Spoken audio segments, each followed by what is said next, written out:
2018కి సంబంధించిన బతుకమ్మ యారన్ సబ్సిడీని మొత్తం డబ్బులు అందించాలని సోమవారం రోజున రాజన్న సిరిసిల్ల జిల్లాకు సంబంధించిన పవర్ లూమ్లు బంధుకు పిలుపునివ్వడం జరిగింది.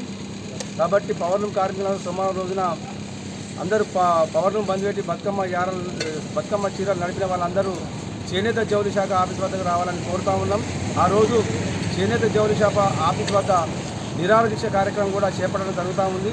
ఆ నిరాహార దీక్షను విజయవంతం చేయవలసిన బాధ్యత ప్రతి ఒక్క కార్మికులపై ఉంటుంది. కాబట్టి సోమవారం రోజు ఖచ్చితంగా రావాలి. ప్రతి కార్మికుడు తన బాధ్యతగా ఒక్కొక్కరిని 5 మందిని తోడుకొని రావాలని భారీగా మొత్తం ఎంతమంది సబ్సిడీ రావాల్సిందో అంతమంది మొత్తం పాల్గొంటేనే మనకు ప్రభుత్వం స్పందించి సబ్సిడీ విడుదల చేసే అవకాశాలు ఉంటాయి. కాబట్టి కార్మికులందరూ రావాలని కోరుతా ఉన్నాం. అదేవిధంగా ప్రభుత్వం సబ్సిడీ డబ్బులు విడుదల చేసి సంవత్సరం అవుతుంది.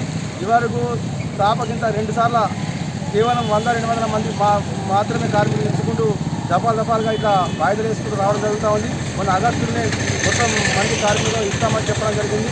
ఆగస్టు వేయింది, దసరా వేయింది, దీపావళి వేయింది. ఇప్పుడు మొత్తం అట్లనే వాయిదాల మీద వాయిదాలు వేసుకుంటూ పోతూ ఉన్నారు. మనం ప్రధానంగా మొత్తం పైసలు ఒకేసారి అందరికీ 2018కి సంబంధించిన పైసలు ఇవ్వాలని మనం డిమాండ్ చేస్తూ ఉన్నాం.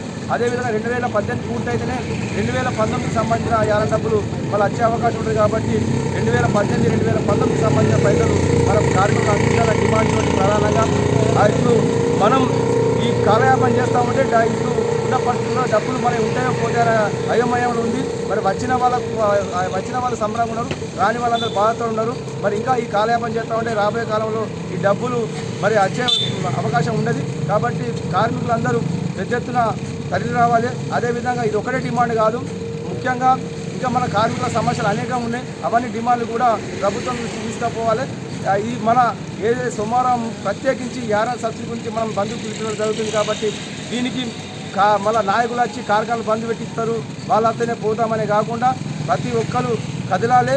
ఎవరో యజమానులు అద్దన్నా కూడా వాళ్ళ ప్రయత్నాలు వాళ్ళు చేస్తారు, మనం రానియకుండా ఇట్లా అధికారులు కూడా చేస్తారు. కాబట్టి అవన్నీ నమ్మకుండా మన ఏదైతే ధర్నా ఉందో, నిరాహార దీక్ష ఉందో దాన్ని విజయవంతం చేయాలని సిఐటి పవర్ వర్కర్స్ తెలంగాణ తరఫున కోరుతా ఉన్నాం. అందరూ తప్పకుండా ఉదయం 9 గంటల వరకు చేనేత జౌళి శాఖ ఆఫీస్ వద్దకు దాదాపు 1000 మందితోటి పెద్ద ఎత్తున నిరాహార దీక్ష కార్యక్రమం చేపడుతున్నాం. కాబట్టి ఇది అందరూ అర్థం చేసుకొని మీ డబ్బులు మీ గురించి మీ డబ్బులు మీకు రావాల్సిన డబ్బుల గురించి మీరు అందరూ తప్పకుండా రావాల్సిన అవసరం ఉందని మరొకసారి తెలియజేస్తూ అందరూ సోమవారం జరిగే ఒకరోజు బంద్ను విజయవంతం చేయాలని, నిరాహార దీక్షను విజయవంతం చేయాలని కోరుతాము.